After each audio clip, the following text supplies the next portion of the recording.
रात को सोते समय सबसे भारी चीज़ क्या होती है? मतलब काम, लोग, सिचुएशंस ये तो ठीक है, लेकिन इसके अलावा जो सबसे भारी विचार जो हमारे मन में होता है, मुझे लगता है कि वो है कि आज मैंने ये क्या कर दिया और मुझसे क्या गलती हो गई। शायद हम में से बहुत से लोग इस चीज़ से रिलेट कर पाएंगे और इस सिचुएशन से कैसे निकलना है, आज हम ये अष्टावक्र गीता के दूसरे श्लोक के माध्यम से समझेंगे। इससे पहले वीडियो में हमने पहले श्लोक की व्याख्या की थी, कैसे हम सांसारिक सुखों को विषयों पे हम नहीं टिकाते हैं, अपने सुखों को विषयों पे नहीं टिकाते हैं, संसार में रहते हुए भी संसार के विषयों से कैसे दूर रहा जा सकता है, ये हमने पहले वीडियो में बात की। अब हम आगे आएंगे, आज की वीडियो में हम दूसरे श्लोक में सुनेंगे, समझेंगे कि कैसे कर्तापन के विषय पे हमें अपनी सोच और समझ रखनी चाहिए, कहाँ तक हमें उसे रिलेट करना चाहिए और कितना उससे दूर रहना चाहिए। ठीक है, तो अष्टावक्र जी अपने दूसरे श्लोक में महर्षि राजर्षि जनक को कहते हैं, न पृथ्वी न जलम न वह्नि वायु न चांबरम एवं विद्धि त्वमात्मानं चिदानंद रूपम।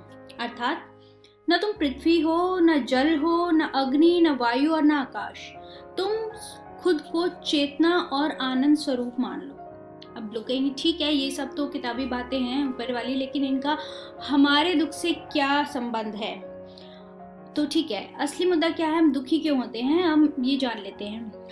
हमसे कोई गलती हो गई, हम मान लेते हैं कि ये सब मैंने किया, मैं ये शरीर हूँ, और उसके बाद हमें होता है अपराध बोध। हम बार बार उस गलती का पछतावा करते हैं कि ये मैंने क्यों कर दिया, ये मेरे को नहीं करना चाहिए था। और सिर्फ बात यहाँ पे नहीं रुकती है, उसके बाद आता है डर। ये डर कि अब जो कर दिया है उसका कॉन्सिक्वेंस क्या होगा, भविष्य की चिंता जो हम करते हैं कि इससे अब ये हो जाएगा, उससे वो हो जाएगा। तो यहाँ पे फॉर एग्जाम्पल, जैसे हमने लास्ट वीडियो में एग्जाम्पल लिया था कि हमारी मान लो ऑफिस में बॉस से कुछ कहा सुनी हो गई है, या आपने कुछ अपनी तरफ से अनइंटेंशनली कुछ बोल दिया है। अब वो बात फिर आपको किसी ने कही और आपके दिमाग में पूरी रात वो बात चल रही है सोने से पहले, तो हम इसी को यहाँ पे रिलेट करते हैं। हम सोचते हैं कि मुझे ऐसा नहीं कहना चाहिए था यार, मैं तो सब बिगाड़ दिया, पता नहीं क्या होगा, रेटिंग का क्या होगा, प्रमोशन का क्या होगा एंड ऑल दैट। लेकिन हमारा पूरा दिन इसी चीज़ में निकल जाता है और मन वहीं पे ही अटका रह जाता उसी सिचुएशन में। ठीक है, अब अगर ध्यान से देखें, अगर ऊपर से देखें इस सिचुएशन को, तो ये जो घटना है ये बीत चुकी है, लेकिन हम अब भी उसी मोमेंट में सफ़र किए जा रहे हैं। वो टाइम चला गया, लेकिन हम अब भी वहीं सफ़र किए जा रहे हैं, हम अब भी वहीं अटके हुए हैं। शरीर चाहे नहीं है, पर मन हमारा अभी वहीं अटका हुआ है। तो अष्टावक्र यहाँ कहते हैं कि तुमने खुद को शरीर और मन की क्रिया मान लिया है। जो तुमने उस टाइम बोला, जो शब्द निकले वो तुम्हारी मन की स्थिति से निकले, जो स्वर निकले वो संस्कारों से निकले, लेकिन तुम क्या हो? तुम शुद्ध चेतना हो। जिस क्षण तुम कहते हो कि मैंने किया, मेरे से हो गया, तो तुम उसी क्षण बोझ पैदा कर लेते हो। अर्थात आप जब ये मान लोगे कि मेरी जो चेतना है, शुद्ध चेतना, ये जो हमारी शरीर है उससे भिन्न है। अर्थात चलो हम सिंपल शब्दों में इसको समझते हैं कि जो आपसे हो गया उसकी जिम्मेदारी मत लो। घटना होने के बाद खुद को मत कुचलो। ठीक है, देखो मैं ये नहीं कह रही कि इसका मतलब तो लोग कोई कुछ भी जाके क्राइम कराएंगे, कोई किसी का मर्डर कर देगा, कुछ भी कर देगा, बोलेगा ठीक है मैं तो रिलेट ही नहीं कर रहा, मैं तो करता ही नहीं हूँ, मैंने तो ये सब कुछ किया ही नहीं है, ठीक है मैं तो चेतना हूँ। और ये नहीं नहीं नहीं, जो आगे होगा उसकी बात नहीं हो रही है। ठीक है, जो अनजाने में आपसे गलती हो गई है, जो पास्ट जा चुका है और आप अभी उसका पछतावा कर रहे हो, ये उसकी बात है। जो आगे होगा और आप जानबूझ के करोगे, ये उसकी बात बिल्कुल नहीं है, वो बिल्कुल आपके कर्मास हैं। ठीक है, लेकिन जो आपसे हो गया अनजाने में, या चलो जाने अनजाने में, जैसे भी, और अभी हम प्रेजेंट सिचुएशन में हैं और हम पास्ट में जी के सफ़र कर रहे हैं, उसके लिए हम क्या कर सकते हैं? इसके लिए है, जब भी हमें कोई गलती दिखे, सबसे पहली बात हमने लास्ट वीडियो में भी की थी, हमने सबसे पहले खुद से झूठ मत बोलो, स्वीकार कर लो हाँ हमसे गलती हुई है। पहली बात, जब यहाँ पे आप आधे बोझ से आप फ्री हो जाओगे। ठीक है, अब खुद को बार बार अपने मन में डिफेंड मत करो। जैसे हमारा दो तरफा मन चलता है कि एक बोल रहा है कि नहीं यार मैंने सही किया था, मेरे पास ये था, मेरे पास और ऑप्शन क्या था, दूसरी तरफ आप बोल रहे हो नहीं मेरे से तो गलती हो गई, अब क्या होगा। ये जो अंदर अंदर चलता रहता है ना, ये दो मन जो बन जाते हैं और ये युद्ध चलता रहता है, ये नहीं। आप साफ साफ अपने मन को समझाओ, मान लो कि हाँ मेरे से गलती हुई है, और हुई है तो क्या मैं इंसान हूँ, गलतियाँ इंसान से होती है। अब मेरे को इस सिचुएशन में, मैं उस सिचुएशन में हूँ, तो मेरे को क्या करना है, मेरे को ये सीखना है कि मेरे से गलती हुई, वो क्यों हुई, कैसे हुई, और आगे से मेरे से ये गलती नहीं होगी। खुद को दोष मत दो, बस ये सीख लो कि वो सिचुएशन ऐसी थी, वो होना था तो वो हो गया। वो वाली बात है ना जो भगवद गीता में कहा है, जो हुआ अच्छा हुआ, जो होगा अच्छा होगा, और जो हो रहा है अच्छा हो रहा है। इस मंत्र में अगर आप बिलीव करोगे तो आप बहुत आधे से ज़्यादा, इनफैक्ट पूरे ही बोझ से ज़िंदगी के आप बच जाओगे। ठीक है, तो जो होना था वो होना ही था और अच्छा हुआ, बस हमें उसे सीख लेनी है।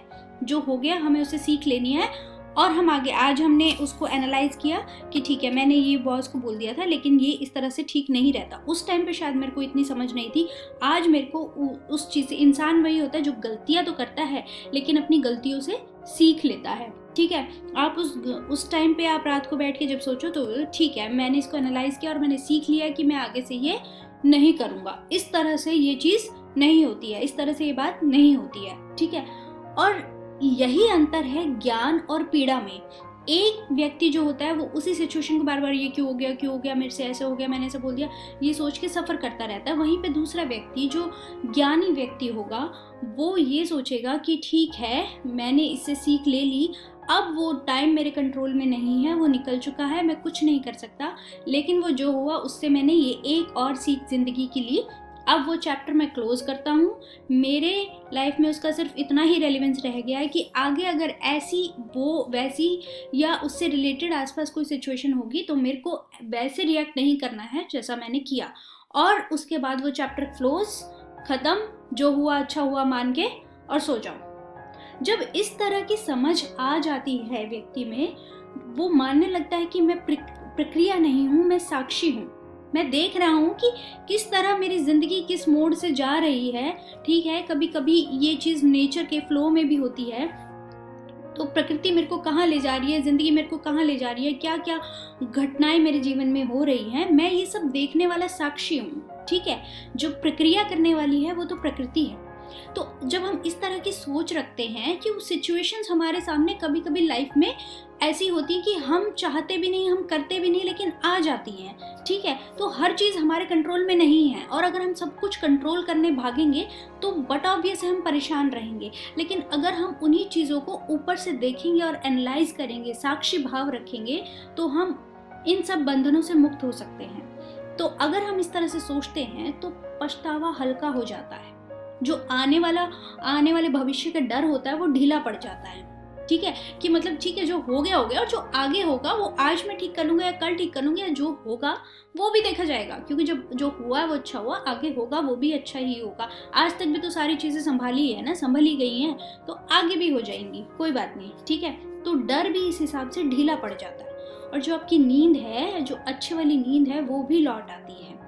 तो स्थिति, जो सिचुएशन होती है वो वही रहती है, लेकिन जो अंदर की जकड़न होती है वो खत्म हो जाती है, और मेन हमें उसी जकड़न को खत्म करना है यहीं है, क्योंकि सिचुएशन तो सेम है, लेकिन ये जो दिक्कत है वो हमारे अंदर ही है, जो हमने सोच सोच के और अपने मन के कंट्रोल में आके हमने अपने आप को अंदर से जो हम खत्म कर रहे हैं, उस चीज़ को हमें ठीक करना है। बाहर तो जो चलेगा वो तो चल रहा है, वो तो नेचर का फ्लो है। ठीक है, हमें काम करना है खुद पे, ठीक है, अपने मन पे।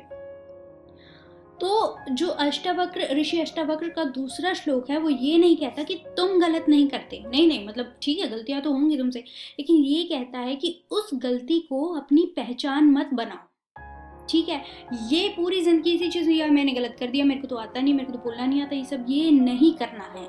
तुम ना क्रिया हो और ना ही करता हो, तुम शुद्ध चेतना हो, तुम्हें साक्षी भाव से ये जिंदगी निकालनी है। और चेतना कभी बोझ नहीं उठाती, वो मानती है जो हुआ वो हो गया, लेकिन आगे मेरे को जहाँ जाना है मैं वहाँ जाना ठीक है। वो उस सिचुएशन से एक सीख ली और हम आगे बढ़ गए। ठीक है, तो अपने आप को इस मैं से रिलेट, अपने कर्ता भाव से रिलेट मत करो, अपने आप को साक्षी की तरह समझो। ठीक है, और अगर ये श्लोक आपको कुछ रिलेटेबल लगा हो, थोड़ा हल्का कर गया हो आपके भीतर के बोझ को, तो प्लीज़ इस वीडियो को लाइक करें, सब्सक्राइब करें, और कमेंट में मेरे को लिख के बताएं कि क्या आपको और भी ऐसे कुछ टॉपिक्स पे आगे वीडियोस देखनी है जो हम आपके लिए बना सकते हैं। धन्यवाद।